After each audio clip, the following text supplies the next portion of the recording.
Sumitra kitchen and ব্লগে সবাইকে স্বাগত জানিয়ে ব্লগটা শুরু করেছি। তো ঘুম থেকে উঠে পড়েছি, আমি প্রায় 6টার দিকে উঠে পড়েছি। তো ছেলে মেয়ে এখনও ঘুমাচ্ছে, তো ওদের তো আজ স্কুল নেই। এই দেখুন, ছেলে মেয়ে এখনও ঘুমাচ্ছে। ওরা ছুটির দিনগুলোতে অনেকক্ষণ ধরে ঘুমিয়ে থাকে। তো স্কুল থাকলে তো ওদের 5টা সাড়ে 5টার সময় উঠতে হয়, দিয়ে স্কুলের জন্য রেডি হতে হয়। তো আজ ছুটি রয়েছে, যে আজ এরা অনেকক্ষণ ঘুমিয়ে থাকবে। এই দেখুন, নড়াচড়া করছে ছেলে। তো অনেকক্ষণ এরা ঘুমিয়ে থাকবে। তো ঘুম থেকে উঠলে কি টিফিন খায় ওদেরকে জিজ্ঞেস করে আবার টিফিন তৈরি করব। বন্ধুরা সঙ্গে থাকুন, আশা করছি আজকের ব্লগটা আপনাদের ভীষণ ভীষণ ভালো লাগবে। এই দেখুন, ছেলে মেয়ে তো ঘুম থেকে উঠে পড়েছে। তো সকালের টিফিন নিয়ে আমরা বসে পড়েছি। এই যে ছেলের, মেয়ের আর আমার, দেখুন মুড়ি আর গরম গরম চপ নিয়ে বসে পড়েছি খেতে। খাওয়া দাওয়া করে তারপর চলে যাব চান টান করে রান্না করে। তো আজকে ছুটির দিনে তো বাড়িতে চিকেন আসবে, চিকেন রান্না করব। আপনারা সঙ্গে থাকুন বন্ধুরা। তো আশা করছি আপনাদের ভীষণ ভীষণ ভালো লাগবে। টিফিন করে চান করে চলে এসেছি। দেখুন এদিকে বাবার বাড়ি থেকে কী সব জিনিস পাঠিয়েছে, তো খুলে দেখিনি এখনো পর্যন্ত। তো খুলে দেখবো আর আপনাদের সঙ্গেও শেয়ার করব। আর ব্যাগের মধ্যে কি দিয়েছে দেখি। এই আপনাদের দাদাভাই নিয়ে এলো, তো খুলেও দেখিনি আগে। এই খুলছি, কলা। দেখি এই বস্তার মধ্যে কি আছে।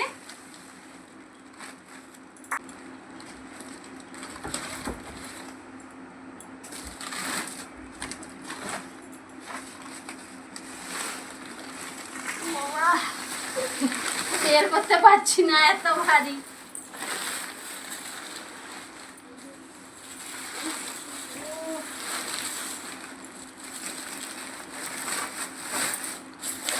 এই কোন রকমে বের করেছি।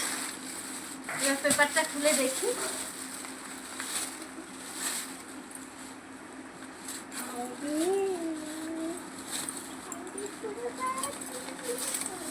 সাদা তেল, পিঠে খাওয়ার জন্য সাদা তেল দিয়ে পাঠিয়েছে।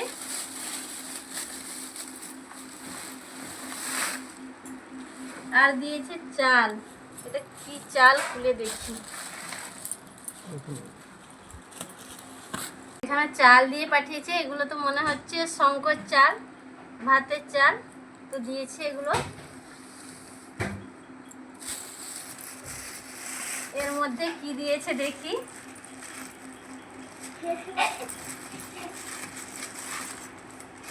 এগুলো হচ্ছে চালের গুঁড়ো দিয়ে পাঠিয়েছে পিঠে খাওয়ার জন্য। এই দেখুন, চালের গুঁড়ো দিয়ে পাঠিয়েছে মা। বাদাম দিয়েছে। অনেক রেসিপি করি চিনে বাদাম দিয়ে, তো তার জন্য আগেও দিয়ে পাঠিয়েছিল মা। তো এবারেও আবার চিনে বাদাম দিয়ে পাঠিয়েছে। আরও অনেক কিছু রয়েছে বন্ধুরা। এই প্যাকেটের মধ্যে এটা ময়দা, মনে হচ্ছে ময়দা দিয়েছে। অনেকটা পরিমাণে ময়দা দিয়েছে, প্রায় 2 কেজি মতো ময়দা রয়েছে। তো সবগুলো বের করে দেখি আর আপনাদের দেখাই। সুজি প্যাকেট দিয়েছে। এখানে 2টো সুজি প্যাকেট রয়েছে। দেখুন, পুরো একটা দোকান সাজিয়ে কিন্তু দিয়ে পাঠিয়েছি। আর এর মধ্যে কি আছে দেখি। লেবু দিয়েছে। এগুলো হচ্ছে গন্ধরাজ লেবু। তো এই গন্ধরাজ লেবু দিয়ে পাঠিয়েছে। জামাই খেতে ভালোবাসে গন্ধরাজ লেবু, তার জন্য দিয়ে পাঠিয়েছে।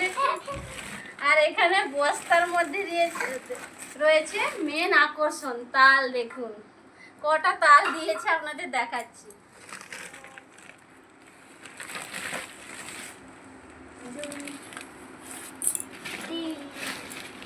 ছেলে গুনছে 1 2 3 এইভাবে করে গুনছে। সবগুলো বের করে নিলাম। এই দেখুন 4টে তাল দিয়েছে। তো খুব শিগগিরই আমার চ্যানেলে তালের বিভিন্ন রকমের পিঠের রেসিপি আসছে, তো আপনারা দেখতে থাকুন। আর অবশ্যই এরকম রেসিপিগুলো পেতে, ব্লগ ভিডিও পেতে আমার চ্যানেলটিকে সাবস্ক্রাইব করে পাশের অল নোটিফিকেশানটা অন করে রাখবেন। দেখুন আমার ছেলে মেয়ে সব জিনিস গুনতে লেগে গেছে। সব জিনিসপত্র গুনা কাটা করছে। তো বন্ধুরা এবার এগুলো সাজিয়ে গুছিয়ে রাখি। কিছু গুছাগুছি করে চলে এসেছি রান্নাঘরে। তো রান্না বান্নাও শুরু করে দিয়েছি, তো দেখতে থাকুন আপনারা। এই দেখুন এদিকে ভাত ফুটছে, এদিকে কিন্তু আমি আলু ভাজা করছি। আজকে মাংস হবে, আলু ভাজা, চাটনি রান্না করেছি। চাটনিটা অলরেডি আমার হয়ে গিয়েছে। তো মাংসের জন্য আলুও ভেজে নিয়েছি, আর অল্প একটু আলু ভাজা হবে, সেই আলুটা আমি এখন ভেজে নিচ্ছি। আলু ভেজে নামিয়ে নিয়েছি। তো কড়াইতে আবারও তেল দিয়ে দিয়েছি। এবার চিকেনটা রান্না করব। তেলটা গরম হয়ে গিয়েছে, দিয়ে দিচ্ছি চিনি। তো আমার শাশুড়িমা এরকম মাংস রান্না করলে প্রথমে চিনি দিয়ে দেয়, তো তাই আমিও একই পদ্ধতি ফলো করি। চিনিটা অলরেডি ক্যারামেল হয়ে গিয়েছে। তো এবার দিয়ে দেব রসুন বাটা। রসুনটাকে ভেজে নেব।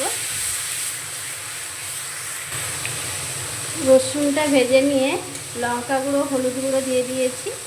তো এবার আমি কষিয়ে নেব। লঙ্কাটা ভেজে নিয়ে দিয়ে দিয়েছি পেঁয়াজ বাটা আর আদা বাটা। 1.5 কেজি চিকেনের জন্য দেখুন বন্ধুরা মশলার পরিমাণটা কতটা। আমি যখন বউ হয়ে প্রথম আসি বন্ধুরা, এই মশলা কি এর থেকে ডবল মশলা ব্যবহার করা হতো মাংসতে। তো সবই মশলা শিলনোড়াতে বাটা হতো, তখন কিন্তু মিক্সি ছিল না। প্রচুর কষ্ট হতো বাটতে। তারপর আমি কিছু পয়সা জমালাম, মানে যখন বাবার বাড়ি থেকে বাবা মা আসতো, আমার হাতে কিছু কিছু টাকা দিয়ে যেত। তারপর আপনাদের দাদা ভাইও দিত। তারপর সেই পয়সা জমিয়ে জমিয়ে আমি অল্প অল্প করে একটা মিক্সি কিনলাম। তারপর মিক্সি কেনার পর মিক্সিতে বেশি মশলা হলে মিক্সিতে বাটা হতো। এখনও কিন্তু মিক্সিতে ব্যবহার করা হয়, আবার শিলনোড়াতেও বাটা হয়। বেশি মশলা হলে শিলনোড়াতে বাটা হয়, বা মাঝে মধ্যে যখন বাটতে ইচ্ছে করে না তখন মিক্সিটা ব্যবহার করি। 10 বছর মতো হয়ে গেল মিক্সিটা কেনা, এখনও একদিনও খারাপ হয়নি, ভালো আছে মিক্সিটা, চলছে এখনও। আজকে হচ্ছে চিকেন, চিকেন কষা, আলু দিয়ে চিকেনের ঝোল। কোনটা খাবে বলো তুমি?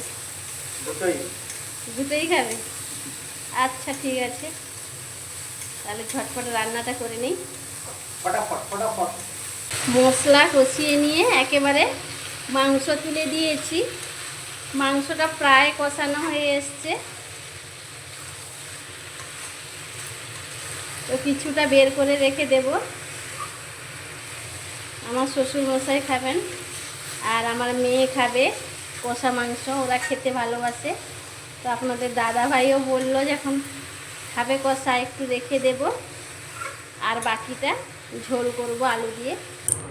চিকেনটা কষিয়ে দিয়ে দিয়েছি জল। তো এবার 5 মিনিট মতো ফুটিয়ে নেব, দিলে রেডি হয়ে যাবে। এদিকে দেখুন চিকেন কষা কিছুটা বের করে রেখেছি, আর এদিকে দেখুন আলু ভেজে নামিয়ে নিয়েছি। আর এখানে রয়েছে চাটনি। চাটনি হয়েছে আলু ভাজা, চিকেন কষা আর আলু দিয়ে চিকেনের ঝোল। এই হচ্ছে আজকের মেনু। তো আমাদের বাড়িতে চিকেন রান্না হলে কেউ সেরকম বেশি তরকারি খেতে পছন্দ করে না, সবজির তরকারি কেউ পছন্দ করে না, তার জন্য আর কিছু সবজি রান্না করিনি। এই দিয়েই আজকে দুপুরের খাওয়া হবে। আলু দিয়ে চিকেনের লাল লাল ঝোল একেবারে রেডি। দেখুন কতটা লোভনীয় লাগছে দেখতে। গরম ভাতে এরকম যদি একটা রেসিপি থাকে বন্ধুরা, সত্যি আর কোনো কিছুরই প্রয়োজন নেই। তো যারা যারা খাবেন চলে আসুন আমার বাড়িতে, সবাই একসঙ্গে বসে জমিয়ে খাবো। দুপুরে রান্না বান্নার পর বন্ধুরা, তারপর আর ক্যামেরা অন করার আর সময় হয়ে ওঠেনি। রান্না বান্নার পর একটু লাইভ করছিলাম, তো লাইভ করে ওঠে ছেলে মেয়ে বলছে যে ওদের খিদে পেয়েছে, তো ওদেরকে খেতে দিলাম। ওদেরকে খেতে দেওয়ার পর আপনাদের দাদাভাই বলছে যে ও খাবে, ওকে খেতে দিলাম। তো আর একেবারে ক্যামেরা অন করার সময় হয়ে ওঠেনি, এতটাই ব্যস্ত। তো প্রত্যেক দিন বন্ধুরা এইভাবেই আমার সময় কাটে, মানে একটু যে 5 মিনিট নিজের জন্য রেস্ট নেব সেটুকুও সময় আমার। তো যাই হোক করে আমি ওদেরকে খেতে দিয়ে তারপর আমিও খেয়ে নিয়েছি। তো আমি খেয়ে সব কিছু গুছাগুছি করে তারপর আবার রান্নার ভিডিও তোড়জোড় শুরু করে দিয়েছি। রান্নার ভিডিও শেষ করে এই বসছি। তো এবার আমি ফ্রেশ হব। ফ্রেশ হয়ে এসে ছেলে মেয়ের সামনে পরীক্ষা, 31 তারিখ থেকে ওদের পরীক্ষা। তো প্রচুর চাপ রয়েছে, ওদেরকে পড়াতে বসতে হবে। তো ফ্রেশ হয়ে এসে আবার ওদেরকে নিয়ে পড়াতে বসাবো, ওদের পড়া টড়া রেডি করতে হবে, অনেক ঝামেলার ব্যাপার রয়েছে বন্ধুরা। তো সামনে ওদের পরীক্ষা, তো ওদেরকে তো দেখতেই হবে। তো এই করেই সময় কেটে যাচ্ছে। তো বন্ধুদেরকে একটাই কথা বলবো যে আপনারা একটু পাশে থাকুন, সাপোর্ট করুন, ভালোবাসা দিন যাতে আমি এগিয়ে যেতে পারি।